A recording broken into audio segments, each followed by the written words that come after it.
Вот. Братишка, узбек? Да, да, узбек. Чеченцев. Узбек.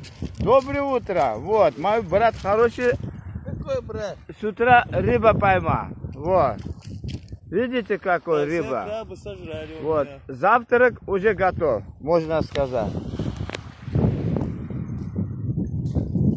Дай Аллаху здоровья, брат. Спасибо, спасибо. Вот. Погода хорошая. Хорошего дня вам. Спасибо. Пожалуйста. Рамзан, давай еще. Вот, видите? В общем, брат с утра уже рыба поймал. Ну что сказать, я чисто там соблюдаю. Да. В общем, что там везде был невозможно, а теперь стал возможно. Вот. Ну там по чуть-чуть. Ну погода как там? Погода хорошая вот. Так. Что еще сказать? Море вот спокойное. Море спокойно. Вот.